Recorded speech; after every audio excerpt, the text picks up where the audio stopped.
¿Agoniza la lectura en el mundo, en nuestro país? ¿O es un salvavidas en tiempos de caos? ¿Cuál es la importancia hoy de leer?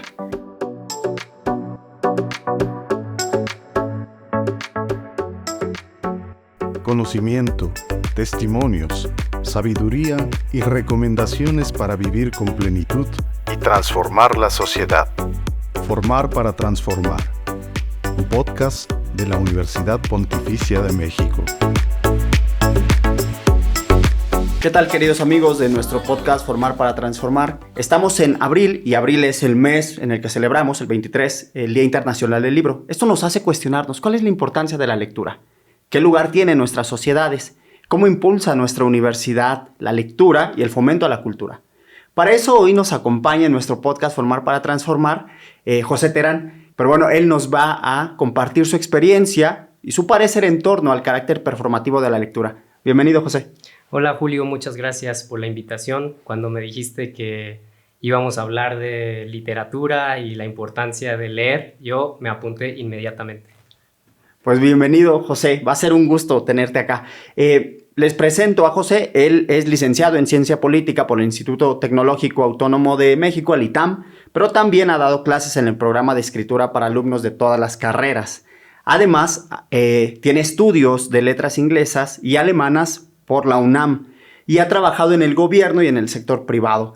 Actualmente, pues es docente de nuestra facultad, de aquí de la Universidad Pontificia de México, en la maestría en filosofía y también del Departamento de Lenguas de la UPM. Con todo este panorama, pues vamos a entrar en materia, mi buen José. Vamos a hablar, ¿qué rollo con la lectura? ¿No? ¿Qué rollo con la lectura? ¿Para qué leer?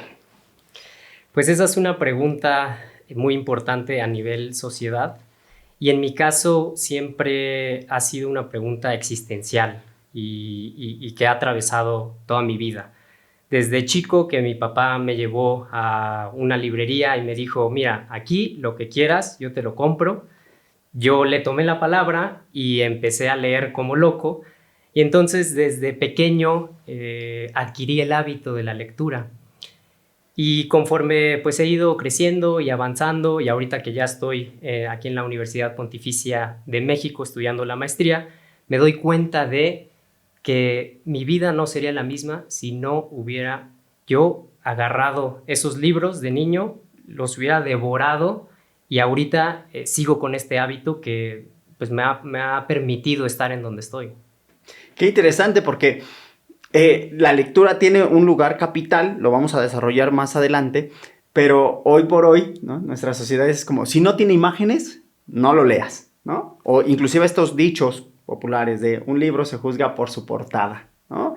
Entre más grande sea la letra, mejor. Y entonces hay toda una serie de mitos, ¿no? O pensar inclusive que leer transforma de suyo, ¿no? Que el que lee se hace mejor persona o que es más culto, o inclusive la tendencia a hacer grupos de elitismo, ¿no? ¿Qué hay de cierto? Vamos para allá. Sin embargo, me gustaría detenerme en el origen de la lectura, ¿no? Creo que eso es importante para una persona, para un filósofo, para un cristiano. ¿Cómo surge? ¿Por qué tenemos necesidad de confrontarnos con otras visiones del mundo? Me encanta tu pregunta porque siempre que hablamos de un fenómeno actual, contemporáneo, pues tenemos que entenderlo en su contexto y ese contexto es su contexto histórico. Entonces, la lectura como fenómeno de masas y ese acceso a los libros que tenemos en la actualidad, pues es relativamente reciente. Si nos ponemos a pensar en la historia de la escritura, pues tenemos que remitirnos hasta la cuna de la civilización. Podemos recordar por nuestras clases en la primaria, secundaria, o tal vez ni nos acordemos porque se nos olvida todo lo que vimos, pero nos hablaron mucho de esta región en el Medio Oriente, delimitada por estos ríos famosos, el Tigris y el Éufrates, que se consideran la cuna de la civilización. Por ahí del año 3000 es cuando encontramos los primeros vestigios de sistemas de escritura. Ya llevaban varios siglos que la agricultura había sido desarrollada y eso pues fue un cambio drástico en el desarrollo de la humanidad. Pero la escritura es uno de esos descubrimientos, si lo queremos llamar así, más importantes. Y yo quiero enfatizar una diferencia entre la escritura para como entender cuál es la característica de la lectura que lo hace diferente de otras artes o de otras formas de comunicación, etc. Si pensamos en el año 3000, otra vez, antes de Cristo, lo que encontramos son principalmente tabletas de arcilla y esto que es el lenguaje cuneiforme, ¿no? La escritura cuneiforme. Por un lado, vemos que lo que nos llegó hasta nuestra época de estos vestigios de escritura son cuentas. O sea, son tablillas en las que las personas pues, apuntaban sus cuentas de lo que comerciaban, ¿no? Que tantas vacas, que tantos chivos, que no sé cuánto. Entonces me gusta pensar que si ocurriera un apocalipsis zombie o algo así, encontraran lo que nosotros escribimos, pues ¿qué pensarían de nuestra sociedad, ¿no? Nuestras conversaciones de WhatsApp o todos los documentos de una empresa? Pero bueno, por un lado están estas tablillas que registran las cuentas. Y por otro lado, lo que encontramos casi en todas las culturas, específicamente en estas culturas entre el Tigris y el Éufrates, que son la cultura asiria, caldea, babilónica y sumeria, son poemas épicos religiosos. Okay. Y uno de ellos, muy conocido, es la epopeya de Gilgamesh. Uh-huh. Entonces, nosotros, 3.000, 4.000 años después de que estas culturas florecieron ahí entre el Tigris y el Éufrates, podemos hacernos una imagen de lo que estas personas creían, de cómo vivían, de cuáles eran los ideales que los motivaban a través de este poema. Y creo que lo relevante de esta literatura, que es como la más antigua de la humanidad, es entender que inscrita en la naturaleza humana está el pensamiento mítico, el pensamiento religioso. Y para una mentalidad moderna, pues puede ser como que no, pues todo eso es fantasía, y ellos eran ignorantes y supersticiosos, pero en realidad no. Lo que vemos en estos poemas, específicamente en la epopeya de Gilgamesh, es una historia con la que nos podemos identificar, porque es arquetípica. ¿Cuáles son algunos de los arquetipos que vemos en la epopeya de Gilgamesh? Pues el viaje iniciático del héroe, que desciende incluso al infierno, que pasa por todas estas peripecias para superarse. Está por ahí también la divinidad femenina que lo persigue y que lo pone a prueba. Está incluso en la epopeya de Gilgamesh el diluvio. Sale mencionado el diluvio, que después vemos en el Antiguo Testamento. Entonces, a mí me gustaría destacar eso. En estos poemas tan antiguos que nos podrían parecer muy alejados, en realidad nos vemos nosotros reflejados porque hay una historia con la que nos identificamos. Claro, y además hay una cuestión paradigmática, ¿no? O sea, en este sentido somos contemporáneos con ellos porque hay una necesidad y hay preguntas que son impostergables, ¿no? El sentido de la vida, el sentido de mi existencia, ¿no? ¿Qué rollo con Dios? ¿Qué rollo con mi propósito aquí? Pero regreso al tema de las tablillas, ¿no? Es una necesidad la que los hace, ¿no? Crear un significado, crear símbolos, signos que puedan ser interpretados por otros. Y aquí habría una pregunta ya interesante. ¿Leemos por ocio, leemos por necesidad, leemos para dialogar con otros tiempos, con otros modos de ver la vida, leemos para enriquecer mi manera de plantearme ante la existencia? ¿Cuál es el sentido inclusive, ¿no? Pero siguiendo esta ruta, este itinerario que has marcado, José, y entonces después de que hay esta evolución, de que hay este sentido religioso, ¿cómo va evolucionando la literatura? Pues nosotros como occidentales que somos, porque la epopeya de Gilgamesh pues, se origina en Medio Oriente y no vamos a mencionar toda esa literatura tan rica oriental, el Bhagavad Gita, el Rig Veda, todo eso, no nos da tiempo Claro. de abarcarlo. Podríamos como que avanzar hacia el siguiente gran hito de la literatura en la civilización occidental, que evidentemente es Grecia. Entonces, aparece ahí un poeta que también su vida está como velada por estos mitos. Nadie sabe quién era Homero, pero el caso de Homero lo que también nos demuestra es esta comunicación oral en la que la humanidad se fue desarrollando en los primeros milenios de la historia, en oposición a la prehistoria, y Homero se calcula que vivió por ahí del año 700 a.C., pero es famoso por 2 obras principalmente. Bueno, no, solamente, no principalmente, no tiene otras obras. Y en la Ilíada narra unos acontecimientos que también se calcula que ocurrieron como 500 años antes de la vida de Homero. Okay. Entonces, eso ya nos dice que había un pueblo, bueno, varios pueblos aquí en la península balcánica que transmitía de manera oral estas historias. Okay. Y otra vez, ahorita preguntaste, ¿cuál es la intención de la lectura? ¿Solo hay un interés material? Pues con esto vemos claramente que no, que hay otro ideal más trascendental, porque ¿por qué se van a estar contando esas historias de estos aqueos que se pelearon contra los troyanos hace 500 años? Entonces, otra vez está la idea como de los paradigmas, los arquetipos. Y bueno, Homero es un caso muy curioso porque, por un lado, tiene la Ilíada, bueno, se le atribuye la Ilíada, que es la historia de la guerra de Troya, y por otro lado tiene la Odisea. Y en estas 2 obras vemos ya como una diferencia en los personajes. En la Ilíada vemos a los héroes enfrascados como en estos conflictos épicos, también están los dioses, y los héroes representan siempre como una característica humana.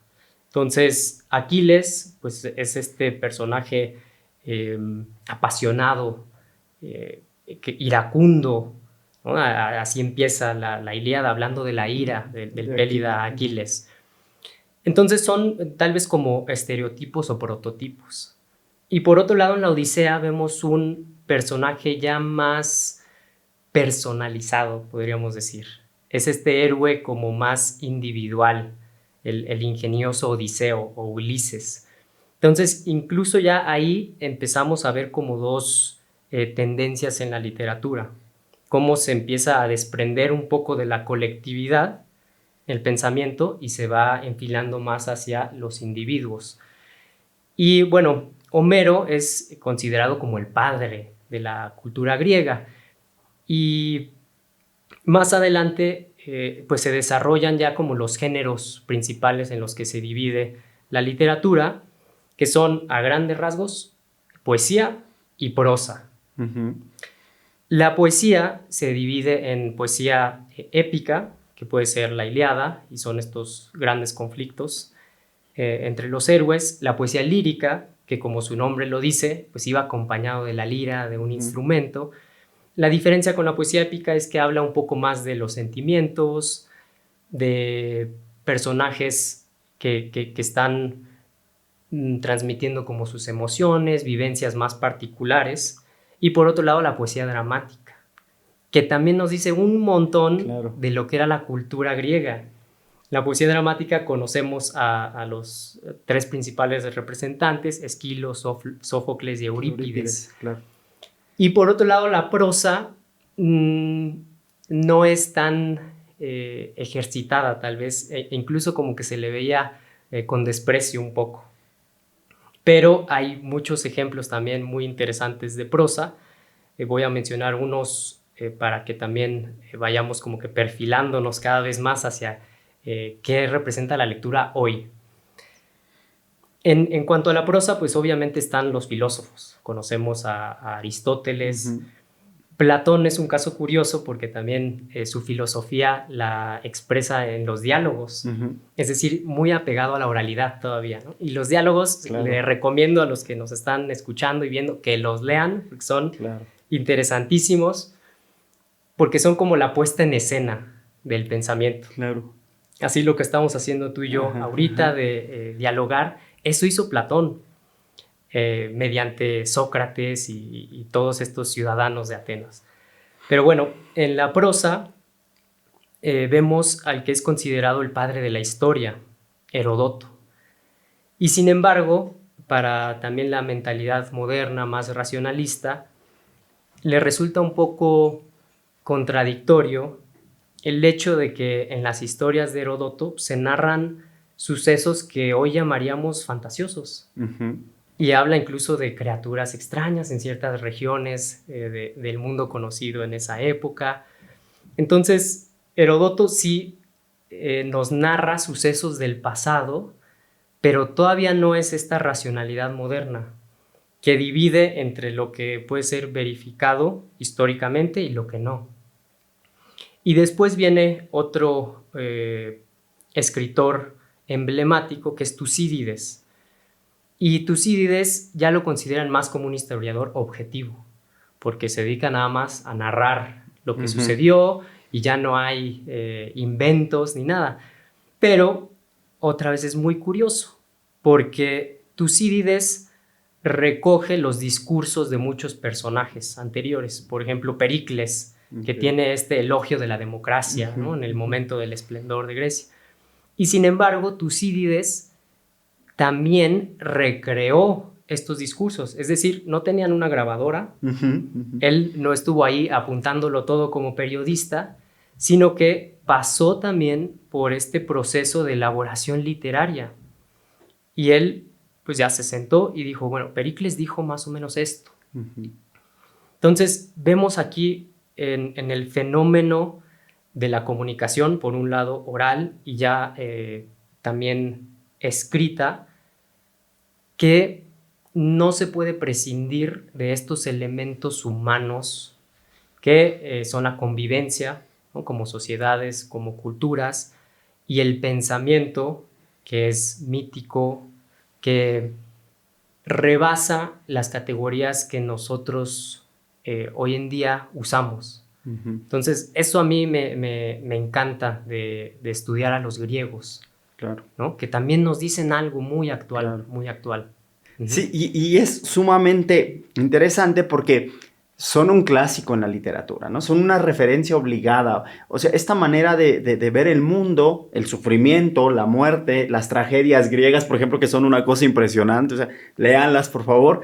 De verdad confrontan porque hacen ver que los sentimientos, la serie de emociones del hombre no ha cambiado, ¿no? Que seguimos teniendo estos mismos, los vivimos de manera distinta, pero al final del día son nuestros todavía, ¿no? Me acuerdo de una Antígona, una Medea en el paraíso, que de verdad uno cuando lee estos mitos, pero los diálogos también, tiene esta capacidad, insisto, performativa, pero también de abrir todo lo que es la naturaleza humana. O sea, eres capaz de imaginarte los escenarios, las personas, las situaciones, los sentimientos, de llorar con un libro, no sé si les ha sucedido, ojalá que sí, pero tiene esta capacidad de, no es letra muerta, nos hace entrar en interacción, en diálogo, inclusive en esta cuestión de empatía, ¿no? De decir, oye, sí, está cañón lo que está sucediendo y a partir de esto decir que hoy mucho de lo que tiene nuestra cosmovisión científica, cultural, tiene sus raíces en esto, ¿no? En la cultura griega, en la cultura helénica. Has mencionado hace un ratito Egipto, Mesopotamia. O sea, mucho de lo que nosotros sí somos es una referencia obligada a lo clásico. Ahí te va un ejemplo, las mismas palabras que usamos. Ahorita estás hablando de empatía. ¿De dónde viene la palabra empatía? Pathos es sentimiento, es la palabra griega. Y es esa capacidad de sentir lo que la otra persona está sintiendo. Y otros ejemplos muy sencillos de cómo la cultura griega pues trascendió su época y permeó nuestra cultura. Son muchas frases o términos que usamos. Esta idea del amor platónico. Claro. El amor platónico, que es una simplificación quizá de esto que aparece en El banquete, que es un diálogo que también les recomiendo ampliamente que lo lean, buenísimo, de Platón. ¿Qué es el amor platónico?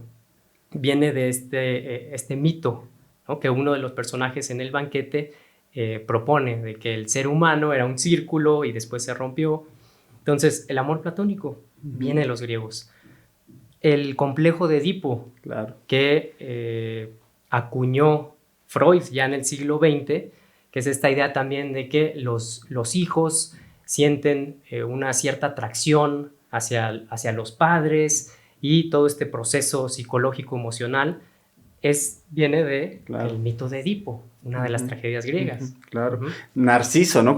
Alguien es muy narcisista, tiene mucho amor propio. Tiene su origen en un mito griego, o sea, tiene todo este carácter que nosotros a veces en la vida cotidiana utilizamos estas figuras retóricas, metáforas de la realidad, y si le escalamos un poco, nos vamos dando cuenta de que nos remiten a lo clásico. A propósito de lo que decía José, de leer estos mitos, no se preocupen si no tienen tiempos y de repente dicen, ¿y cómo me enfrento a ellos? Aquí en la universidad tenemos cursos y diplomados para que no sea un problema entrar en el mar de la literatura. Al ratito les contamos cómo.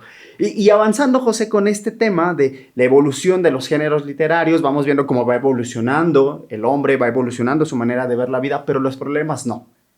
Estos van estando allí, ¿no? Y la mente que va pensando refiere a la historia, tú lo decías hace un ratito hablando de Homero, ¿no? Recordar, ¿no?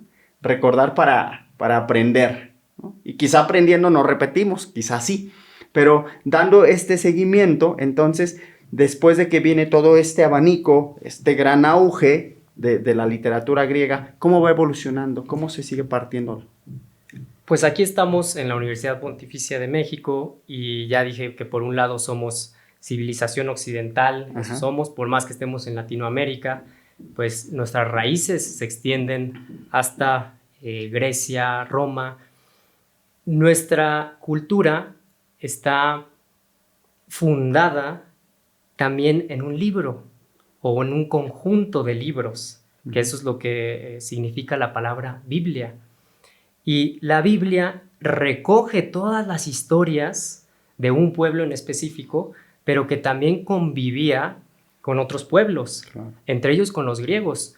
En el Antiguo Testamento podemos ver algunos libros que tienen influencia del pensamiento griego. Claro. Y fíjate qué paradigmático es que el tiempo lo contamos a partir de la vida de un personaje que fue capturada mediante estos libros, estos escritos, que son los evangelios. Entonces, la Biblia también es ese conjunto de historias que conforman lo que podríamos llamar historia con H mayúscula. Conjunto de historias que conforman la historia con H mayúscula. Y yo creo que la Biblia también lo que nos demuestra es el poder de la narración. Entonces vimos que las epopeyas nos hablan del poder del mito, los griegos ya hay un desarrollo más psicológico de los personajes, o cosmovisiones trágicas de la vida, y la Biblia entonces nos demuestra el poder de la narración.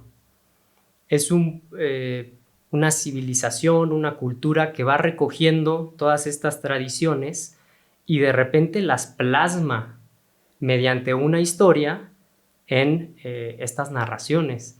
Y también pensemos simplemente en cómo predicaba Jesús.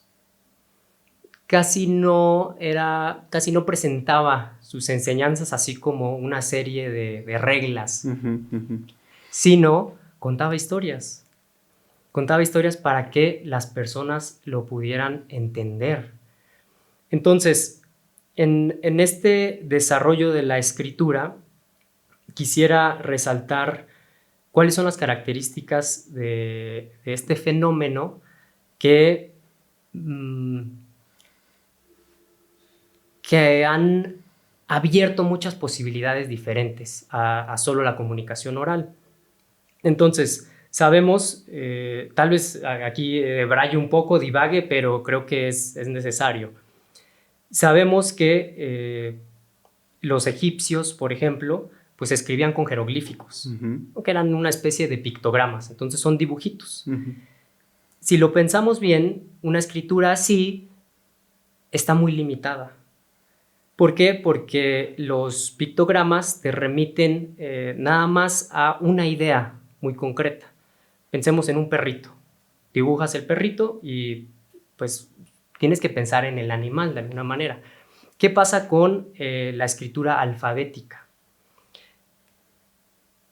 Separa estos signos que tienen una representación unívoca, los separa de los límites del dibujito, y lo que posibilita es que ya podamos hablar de muchas otras cosas. Tomemos el ejemplo del perro. Perro, la palabra en español, pues ya son una serie de símbolos, la P, la E, la doble R, la O. Cuando tú lees eso, ya no tienes que visualizar al animal, sino que la palabra te permite desprenderte y abstraer un poco más. Claro. Entonces, perro, en primer nivel puedes pensar en el animal. Segundo nivel, lo podemos usar de manera metafórica. Tienes un examen bien difícil. ¿Cómo dices que fue el examen? Estuvo bien perro. ¿Qué es eso? Sí, claro. Ya no es el animal. Claro. Y luego, todavía otro nivel que yo ya no sé ni qué significa, pero es muy común la expresión también cuando alguien hace algo admirable o algo difícil y dice, perro, ¿no? Claro. Si te fijas ya otra vez, el lenguaje alfabético abre un espacio primero para la metáfora, que eso ya también nos abre muchísimos mundos, y luego incluso nada más para la expresión en sí, ya fuera de esta ligazón con los objetos. Entonces, el lenguaje eso es.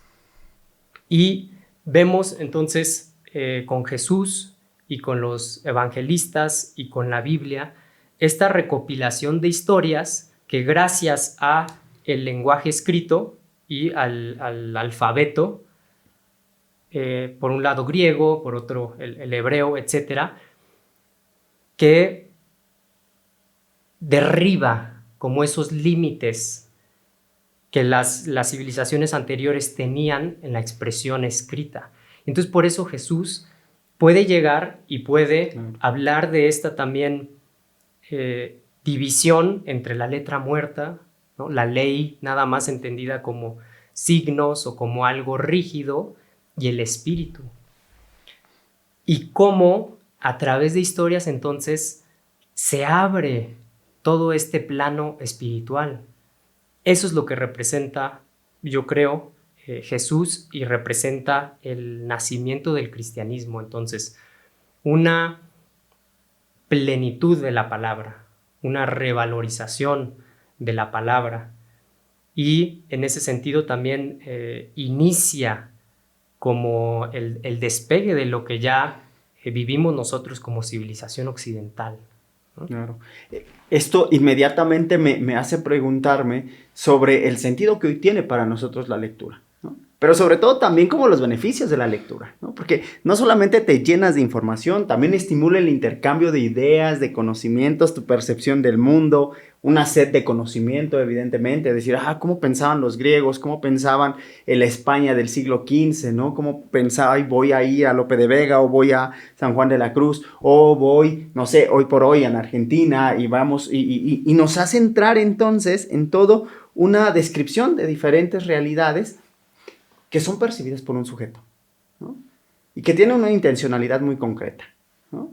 Entonces, esto por una parte. Y por la otra, entonces, cómo la literatura refleja muy bien o nos dice mucho de la cultura y la sociedad en una época determinada, ¿no?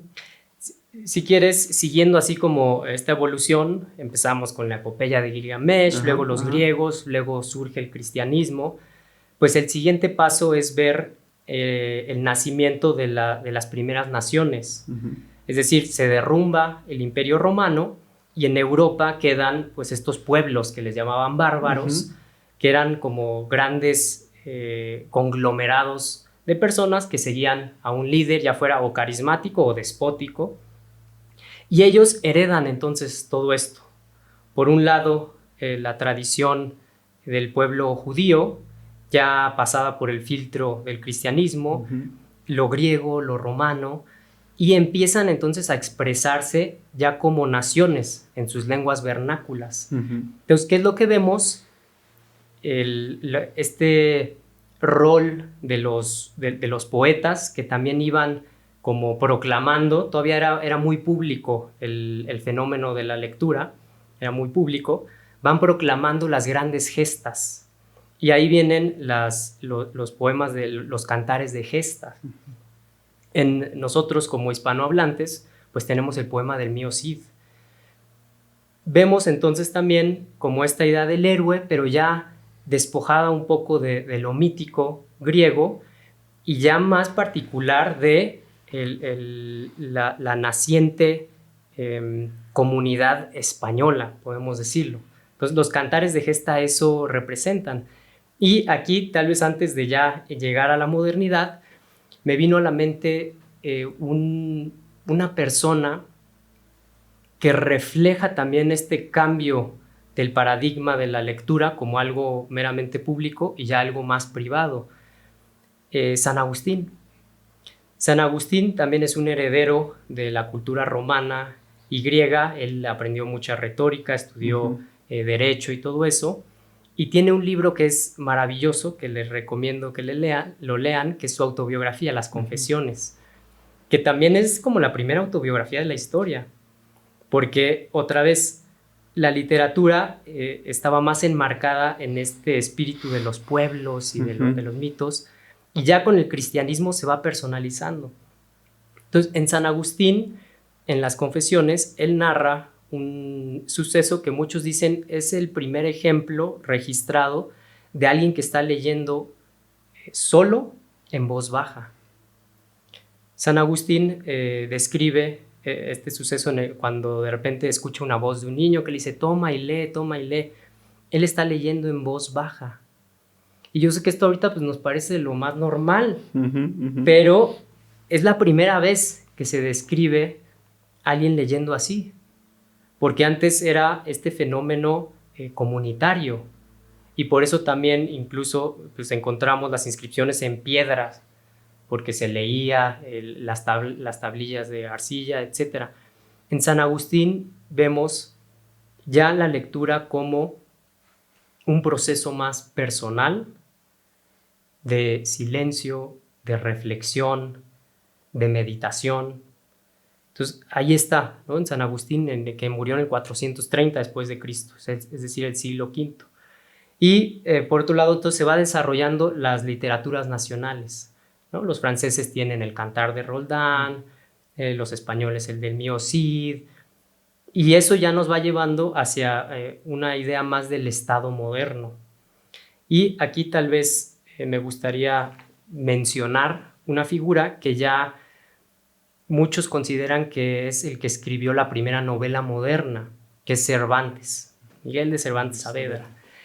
Y si te fijas también, lo curioso es que en El Quijote de la Mancha, él está como que satirizando toda esta literatura medieval, claro. ¿No? Está agarrando la figura del caballero medieval, pero Cervantes ya lo hace muy consciente de que lo que está produciendo es ficción.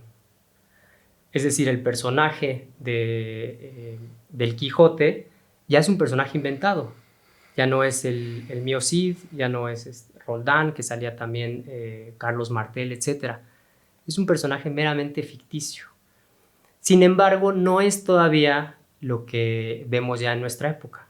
Esta distinción muy clara entre ficción y no ficción. Pero en el Quijote vemos unas cosas maravillosas. Por ejemplo, vemos autorreferencias. Es decir, Miguel de Cervantes se menciona a sí mismo en la novela. Dice, en la segunda parte dice, ya hay lectores de la primera parte del Quijote. Esto ya es un fenómeno muy moderno, pues, es lo que quiero que veamos. Y también ya para la época de Cervantes, es decir, siglo XVII, el español ya se desarrolló como una lengua moderna. Tenemos el inglés, ¿no? Con Shakespeare y sus dramas. Tenemos en Francia tenemos a Molière. En Italia ya tuvimos a la Divina Comedia de Dante Alighieri. Entonces, ahí ya podemos empezar a hablar de literatura moderna, ¿no? Entonces, les recomiendo que lean El Quijote, que también en la escuela como que nos obligaban a leer pasajes y se vuelve tedioso, se vuelve difícil. El mensaje aquí también, creo que lo compartimos tú y yo, es que la gente se debe animar. a leer, que no es tan sencillo. No es tan sencillo porque es más fácil ver una serie, claro, ¿no? Ver una película, pero la literatura es lo que les queremos transmitir a todos los que nos están viendo y escuchando, sí posibilita cosas que las otras artes no. Entonces, vale la pena esforzarse, leer a Homero, ¿no? Leer a San Agustín, leer los cantares de gesta, leer a Cervantes. Y eso ya nos coloca así como que de lleno en nuestra época.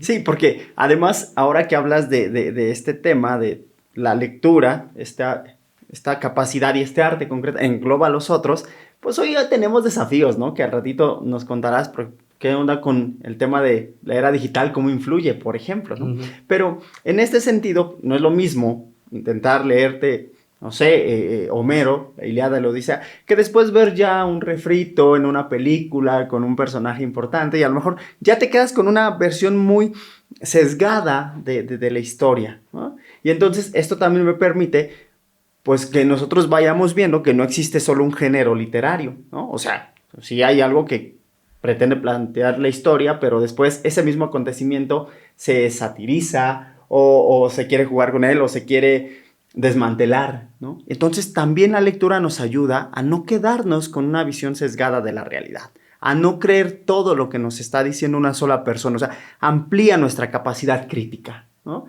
Y claro, ahora que lo mencionas con el tema de la literatura española, por ejemplo, un Quijote de la Mancha, ¿no? Una sátira de la realidad, un reinventarse, esta capacidad de ir abriendo un mundo a otros mundos, también por supuesto que repercute en nuestra capacidad de relacionarnos con los otros, ¿no? Entonces, aquí, José, después de que vas dando este salto ya a la época moderna, bueno, pues te dejo continuar con el discurso que me parece que está sumamente interesante, ¿no? Sí, entonces mencioné el Quijote porque como que representa ya muchas características de la novela moderna. Ajá. Porque, como hemos visto, para la mayoría de las culturas anteriores a esto, no hay una división tan tajante entre ficción, no ficción, fantasía, realidad comprobable científicamente. Y eso se viene perdiendo ya con la modernidad, con toda esta racionalidad que divide, que analiza, que separa, se pierde un poco esto. Y lo vemos en la creación o el surgimiento de un nuevo individuo.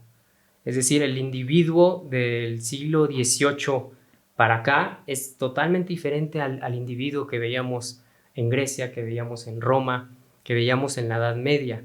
Y esto tiene implicaciones en la literatura y a la vez la literatura genera a ese individuo y a esa cosmovisión. Entonces, yo creo que una característica muy importante de nuestra época es otra vez esta división entre ficción y no ficción que relega a la literatura y al fenómeno de la lectura a dos extremos que a mí me parecen que debemos evitar. Por un lado, la literatura como mero entretenimiento.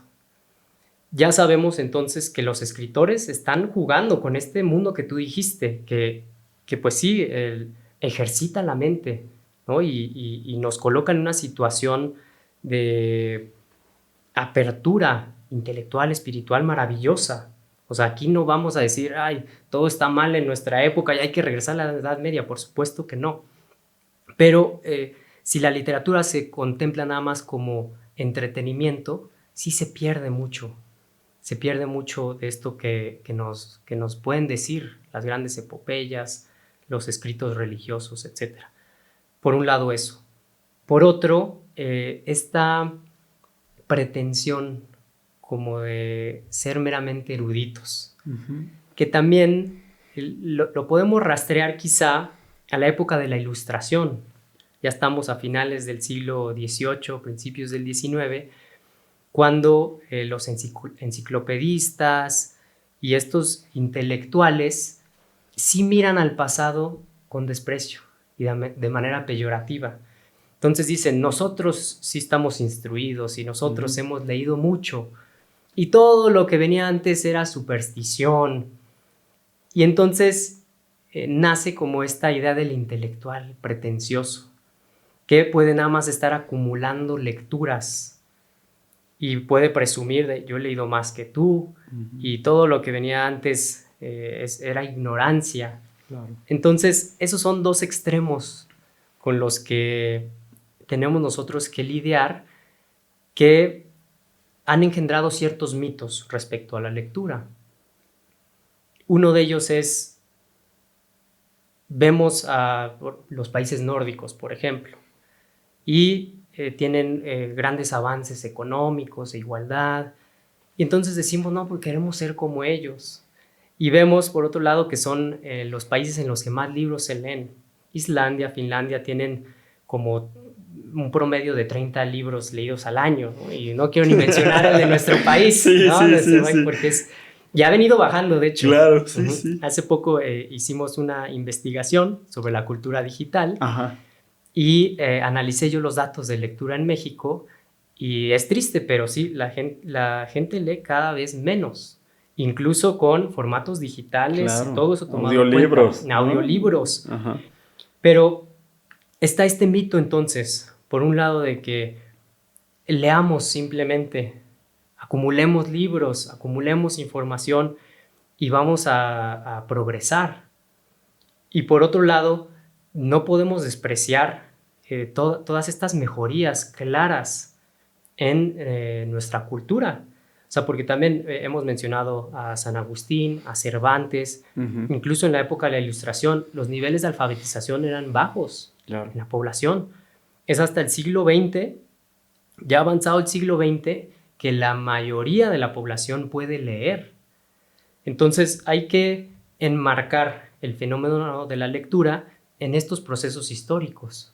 Por un lado, la Ilustración, el advenimiento del individuo, que ya como que reniega de su cultura, de su contexto, y la influencia del capitalismo, de la tecnología, que como que genera estos mitos también, que muchas veces no ayudan porque simplifican la visión de las cosas. Claro. Entonces, es una pregunta muy importante y que yo invito a los que nos están escuchando y viendo que se la hagan. ¿Cuál es el valor de la lectura en nuestra vida moderna tan ajetreada? ¿Por qué no mejor estudiar algo que rinda frutos económicos? ¿Yo para qué tengo que leer? A Gilgamesh y... ¿Para qué? Claro, es una pregunta muy relevante. Claro. Y sobre todo, fíjate, pienso en... veía, hace rato compartíamos algunos TikToks, ¿no? Hoy que está tan de moda la era digital y que somos muy visuales y pasamos y el dedito se nos va, este no, este sí, este no, ¿no? De repente nuestros intereses se van inclinando hacia cosas un poco, podríamos decir, más superfluas o queremos conocimiento rápido. Entonces, que me duele la muela, pues veo un TikTok de que, ¿por qué me duele la muela? ¿No? Y entonces vamos haciendo una cultura de lo improvisado, de lo que me es útil, de lo que me conviene. Yo creo que también habría que hablar de la capacidad del esfuerzo que hay que hacer para una auténtica lectura, ¿no? O sea, sí implica esforzarse, sí implica entrar en el contexto, sí implica vencer el bostezo que te da cuando no le estás agarrando el rollo a la historia, porque digo, si leer historia ya en sí puede ser pesado, novelas, literatura también tienen su grado de abstracción, ¿no? Entonces, esto es bien interesante porque, fíjate, ya nos has hablado de esta cuestión histórica, política, religiosa, ¿no? Ahora vamos esbozando yo un tema que me parece muy interesante también, cómo impacta la lectura en la educación y en el desarrollo personal, ¿no? Porque otro mito que puede existir en torno a la lectura es pensar que entre más libros me leo, soy un erudito, ¿no? Tengo mucho más lenguaje, mucho más capacidad de ver la vida. Veía un TikTok apenas y una persona que allí ponía en un Excel, tenía la tabla de cuántos libros se ha leído y un montón de marcadores y separadores, y de repente hacía un filósofo una crítica de, ¿se lee por ocio, se lee nada más para tener un drive, un Excel lleno de datos, o se lee porque quieres confrontar tu vida, ¿no? Y entonces ya no hablaríamos de cantidad de libros, sino de la calidad con la que te acercas, cómo entras en un mundo de la lectura y cómo sales de él. Sí, pues tiene que ver justo como con esto de los mitos y a la vez dices algo muy importante. Requiere un esfuerzo. Por un lado, ya mencioné cómo la escritura, y específicamente la escritura alfabética, nos permite trascender y llegar a otros planos intelectuales. Eso requiere un esfuerzo. No es lo mismo leer El Señor de los Anillos, que es un libro choncho, que ver las películas, y que son muy buenas. Las películas son muy buenas. Pero sí tienen razón, entonces, todas estas perspectivas desde el plano meramente como psicológico o pedagógico, de que la lectura ejercita la mente. Pero igual que el ejercicio, para continuar con la analogía, tiene que tener como una función también trascendental. Conocemos personas que van al gym y se ponen así súper mameis, ¿no? Están bien fuertes. ¿Pero para qué? Claro. El sentido de estar sanos es poder movernos, desplazarnos en el mundo y aplicar esas fuerzas para algo concreto, algo que reditúe en nuestras vidas. La lectura también es así. Si lo vemos nada más como un ejercicio, pierde sentido. Y por otro lado, está amenazada por este desarrollo tecnológico que mencionas.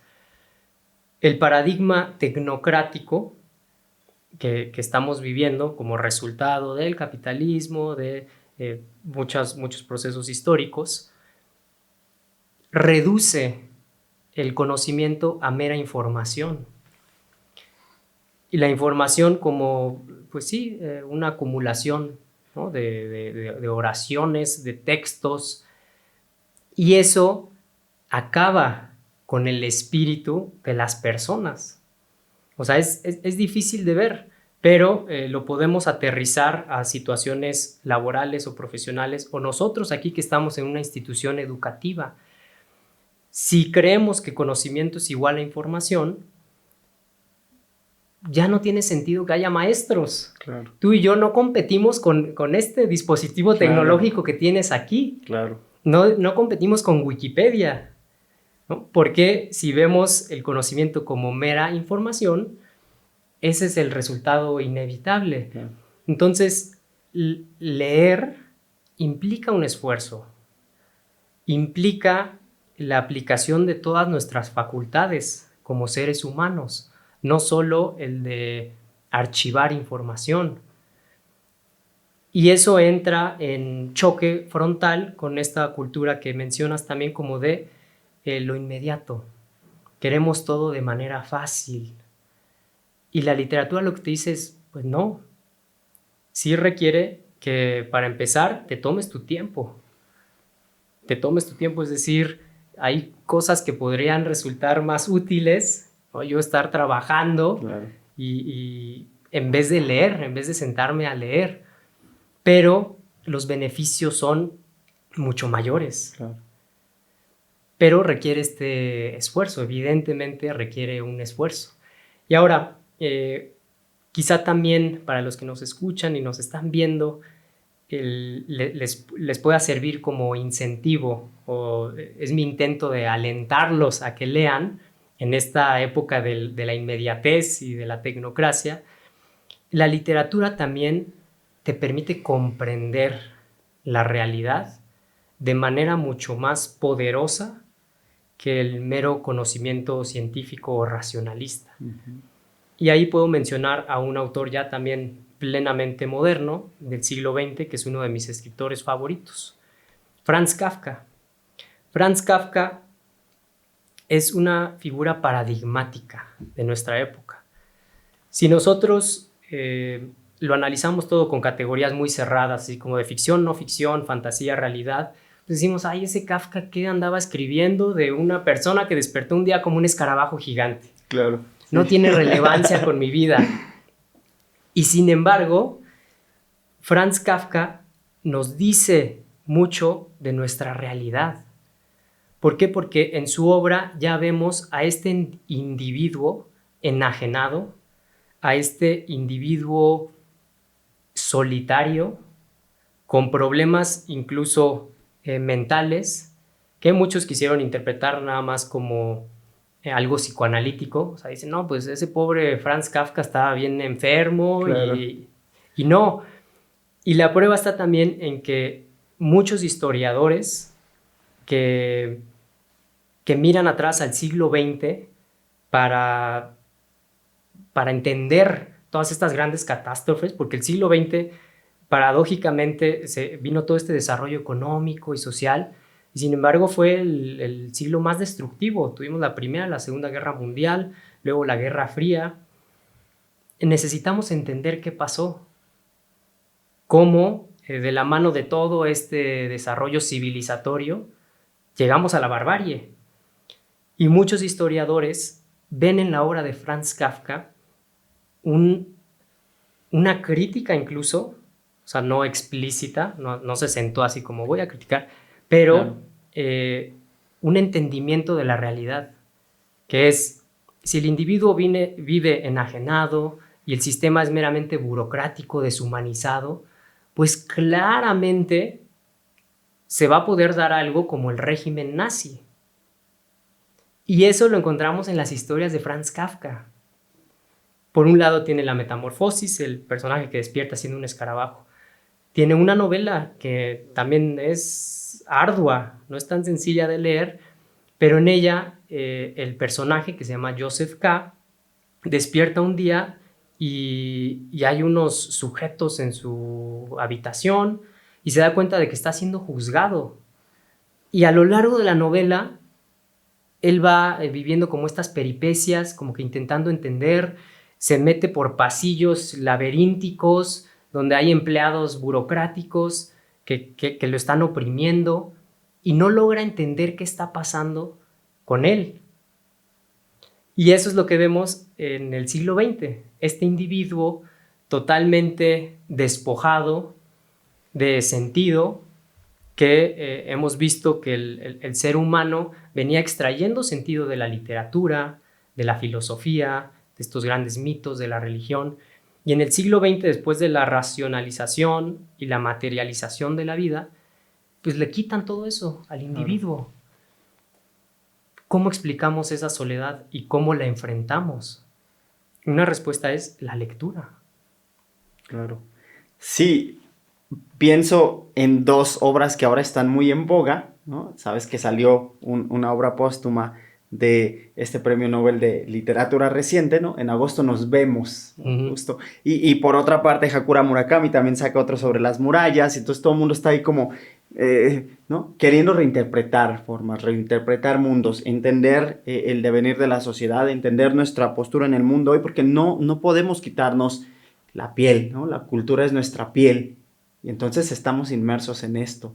De alguna manera leer nos abre un mundo en el que, si no caben todos los mundos, se aprenden a interpretar esos mundos, ¿no? Entonces es palabra viva, ¿no? Palabra actual viva. Siempre. Y me gustaría, José, que vayamos cerrando, ¿no? Estaría muy interesante después como algunos comentarios a libros, porque da para muchísimo, ¿no? Pero, José, alguien que quiere iniciar en este panorama de, bueno, ya me nació el gusto por la lectura, pero ahora cómo, ¿no? Si no es como aventarse en el mar y me voy a ahogar porque no sé nadar, ¿no? ¿Cómo podemos, desde tu parecer, implementar la lectura en nuestra vida? Algo muy importante es decir que el hábito de la lectura es más fácil adquirirlo en la infancia. Como les conté al principio, mi papá me llevó a la librería y yo agarré libros y wow, me piqué, como se dice comúnmente, y desarrollé este hábito. Entonces, lo primero, intentar eso, desde que somos pequeños, llamarle la atención a los demás del valor que tiene la literatura. Pero si ya somos adultos y hemos recorrido todo este camino educativo y no tenemos ese hábito, y yo sí les digo que igual se animen, o sea, se avienten a leer. Es también, ahorita usé el ejemplo del ejercicio, es igual. Cuando nos despertamos y lo pensamos y decimos, ay no, qué flojera ir a correr. Si nos quedamos ahí, pues, híjole, nunca vamos a hacer ejercicio. Claro. En cambio, si superamos como ese momento de dificultad, imprimimos un poco de esfuerzo y vamos a correr, después nos vamos a dar cuenta de que fue la mejor decisión, ¿no? Ya regresamos y estamos así despiertos y nos sentimos bien y decimos, ok, vale la pena.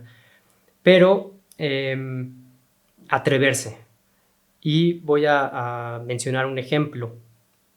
Yo estaba como en la secundaria y leía a Jorge Luis Borges, este escritor argentino que no ganó el Premio Nobel de Literatura. Tiene unos cuentos maravillosos, pero es difícil también su literatura en el plano intelectual, no tanto en el plano de cómo narra las cosas, sino Borges está jugando con unas ideas espectaculares. Entonces, yo lo leí en segundo, tercero, secundaria, no entendí nada. Luego lo retomé en la prepa, ya unos años después, y entendí un poquito más. Y aún así me di cuenta de que había algo ahí. Más allá de la barrera de la incomprensión, pues, yo dije, aquí hay algo muy valioso. No lo alcanzo a entender, pero hay algo. Y unos años después, ya en la carrera, ahí estaba yo en Filosofía y Letras en la UNAM, y agarré otra vez a Borges, lo leí y ya extraje mucho más. Okay. Y dije, esto valió la pena. Superar esas pequeñas barreras. Y ahorita también mencioné a Franz Kafka. Franz Kafka a mí incluso me ha dado mucho para reflexionar sobre nuestra situación política. Estudié ciencia política en una escuela con un perfil muy tecnocrático. Entonces todo era números, ¿no? Así todo cuantitativo, economía. Y yo decía, con esto no estamos entendiendo el fenómeno político. No lo estamos entendiendo así. Sí reducimos el mundo a cuestiones meramente racionales. Y en Franz Kafka, en cambio, yo sí vi el retrato del individuo político del siglo XX. Entonces, esto nos da herramientas. La lectura nos da herramientas, y no solo en el sentido utilitarista, sino formas de enfrentar la realidad y, como tú dijiste, incluso de construir estos mundos. Porque si no leemos, vamos a ser víctimas nada más de lo que los medios de información nos avientan. Claro. ¿No? Es cómodo estar en TikTok así, nada más viendo y recibiendo en YouTube, en redes sociales, pero ahí no hay esta libertad que el ser humano a lo largo de la historia nos ha ido legando a través de la literatura. O sea, lo vimos con los griegos, lo vimos con el cristianismo, lo vimos en la Edad Media, lo vimos en los principios de la modernidad, Shakespeare, Cervantes. Ahorita, leer implica libertad, porque leer nos hace más humanos en el sentido de que nos hace más espirituales. Creo que por ahí va. O sea, está difícil convencer a la gente de que toma este libro y léelo, porque tienes muchas cosas que hacer. Claro. Pero creo que si lo planteamos así, como esta libertad espiritual, nadie me puede decir que leer no vale la pena. Claro. Y así como a caminar se aprende gateando en primera instancia, ¿verdad? Y pues a base de ensayo, error, vamos aprendiendo y nos vamos a caer nuevamente en otras circunstancias. No por eso uno deja de hacerlo, ¿no? Se vuelve algo necesario. Creo que en la lectura sucede esto, ¿no? No lo entendemos, vamos nuevamente. Tú cuentas de 3 veces al menos, ¿no? Pues cuántas nos tocará. Y si no, dicen, bueno, todavía le tengo miedo. No se preocupen, aquí en la Universidad Pontificia de México, vamos a hacer nuestro comercial, estamos en tiempo de cursos y diplomados de verano y tenemos unas ofertas que ustedes, de verdad, educativas que no se pueden perder. Tenemos de filosofía, tenemos de interpretación y lectura de textos clásicos, porque bueno, pues en mucho tiempo se escribió en latín, ¿verdad? Entonces, ir a la fuente, aprender a traducir, ver qué quiso decir, interpretar y renovar para mí esto, creo que también nos va a ayudar muchísimo a transformar. Tenemos también acá la licencia en filosofía, tenemos maestrías y en todo va a haber siempre referencia obligada a los clásicos, así que aprovechen todo este legado que les estamos ofreciendo, aprovechen todo lo que les estamos presentando, que muy bien nos puede ayudar a formar para transformar. Oye, José, pues qué alegría tenerte por acá. Te agradecemos mucho el espacio, el tiempo, todo el cúmulo de riqueza de información que seguramente ustedes como yo vamos a tener que procesar y ver una y otra vez, ¿no? Pero creo que vale la pena. Y bueno, no sé, ¿te gustaría terminar con algo concretamente, cerrar? Pues tal vez recomendar un escritor. Ajá. ¿Qué te parece? Va. Uno de mis escritores favoritos. Se llama Isaac Bashevis Singer. Ganó el Premio Nobel de Literatura a finales de los 70s. Ok. Y él es el único escritor que escribía en Yiddish, que es una lengua que tiene influencia del alemán, pero lo habla el pueblo judío. Y él también, así como Franz Kafka en la primera mitad del siglo XX, engloba toda esta cosmovisión moderna. En Bashevis Singer vemos una cosa extraordinaria porque, por un lado, tiene unas novelas muy trágicas, muy macabras, de situaciones feas, que también hay que vivirlas, ¿no? Por ejemplo, los griegos en la tragedia buscaban la catarsis, desahogar, ¿no? Y ahorita la gente haya eso en las series, las películas, se vale llorar, ¿no? Dijiste creo hace rato, hay que llorar, hay que ver las situaciones difíciles de la vida en la literatura. Entonces, Isaac Bashevis Singer tiene eso en muchas historias, porque imagínense, él es de origen judío, nacionalidad polaca, pero vivió la Segunda Guerra Mundial y se exilia a Estados Unidos. Entonces, tiene por un lado esto, y por otro lado, un sentido del humor realmente admirable. O sea, sus historias tienen estos individuos que están como partidos por sus pasiones y por sus ideales intelectuales, muy moderno en ese sentido.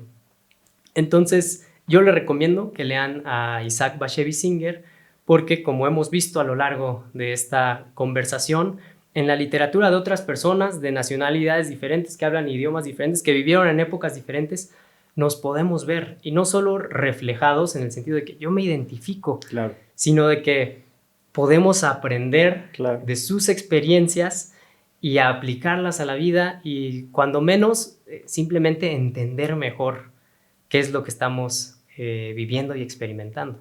Entonces, esa recomendación les dejo. Súper bien. Ahí en la descripción seguramente les pondremos algunos datos, algunos enlaces para que ustedes lo puedan ir directo a la fuente. Oye, y ya nada más para ir cerrando y conocerte más, ¿verdad? A ver, vamos a hacer este reto que hemos hecho con varios de los que nos han visitado, ¿verdad? Entonces, ¿tu libro favorito? Digo, ya nos has dicho algo, ¿verdad? Pero seguro será bueno retomar. Híjole, esa pregunta es muy difícil para mí porque escoger un libro nada más se me complica. Top 3, pues. Exacto, top 3, top 10, top 15. Pero ya mencioné a Franz Kafka, es de mis escritores favoritos, entonces no lo voy a repetir. Hay una novela que me hizo reír, que ahorita hablamos de hay que enfrentar lo trágico de la vida. También hay comedia. La literatura pues implica a todo el ser humano. Me vino a la mente ahorita una novela que me hizo reír así en voz alta, y los que me veían decían, está loco este cuate, pero se llama La conciencia de Zeno. Es un escritor italiano que se llama Italo Svevo, bueno, era su seudónimo, Italo Svevo. Y este libro también está situado en la primera mitad del siglo XX y narra también un individuo como que le resulta difícil llevarse con los demás, que tiene siempre estos dilemas existenciales, por un lado las pasiones, pero ese momento, esa escena que a mí me hizo reír, yo se lo recomiendo a cualquiera porque no es fácil que un libro te haga reír. Claro. Viendo películas o así, pues uno se puede reír, pero que un libro te haga reír, para mí fue, wow, este escritor vale la pena y tenemos que leerlo. Entonces, La conciencia de Zeno, de Italo Svevo. Ok. ¿Personaje favorito? Personaje favorito. Ahí sí voy a decir Gregorio Samsa, que es el protagonista de La metamorfosis de Franz Kafka. Okay. Un escarabajo gigante que se la pasa horas batallando con levantarse de la cama. Ajá, sí. ¿Y alguna cita, alguna frase de un libro que tú dices, esta se ha vuelto la frase de José Terán? No me la voy a aventar en alemán, porque es en alemán, pero hay una frase de a veces lo traducen como las penurias del joven Werther o sino Las cuitas del joven Werther. Es Werther, esta novela epistolar de Goethe. Y aquí delato obviamente que aprendí alemán en la UNAM y me encanta la literatura alemana, pero él tiene una frase, este personaje es muy dramático y está enamorado de Lotte y todo eso, y es una especie como de diario y cartas, y ahí habla de ese vacío que él siente en su pecho, ese vacío que solo un abrazo de su amada puede llenar. Okay. Y esa frase, esa cita me encanta, me gustaría incluso tatuarla. Ok. Hablando de abrazos, abracemos la literatura, abracemos las letras que seguramente tienen mucho que enseñarnos. Pues muchas gracias, José, es un gusto que estés aquí con nosotros, ojalá se repita, por supuesto. Y bueno, pues que sepan que José, como lo mencionamos al inicio, es del claustro de profesores aquí de la UPM, así que si alguna vez se animan, ojalá que sí a estudiar, se lo van a encontrar por acá y van a tener la dicha de que él los acompañe en el proceso de aprendizaje. Gracias, José, nuevamente. Muchas gracias a ti, Julio, y saludos a todos los que nos ven y nos escuchan. Gracias. Y nuevamente invitarlos, ¿verdad?, a que consulten nuestra oferta educativa en este tiempo de cursos de verano. Échense ahí una naufragada, ¿verdad? Métanse allí a la página, tenemos una gran oferta. Por supuesto que nuestras redes sociales, su pontificia, allí van a tener toda la información que necesitan para que puedan acceder a nuestros cursos, invitarlos a compartir este podcast y por supuesto que nos comenten en los comentarios, vaya la redundancia, bueno, pues para ustedes, ¿por qué es importante la lectura? Y también que nos recomienden algún libro, a lo mejor vamos intercambiando por allí. Que tengan un excelente día y muchas gracias por acompañarnos. Universidad Pontificia de México.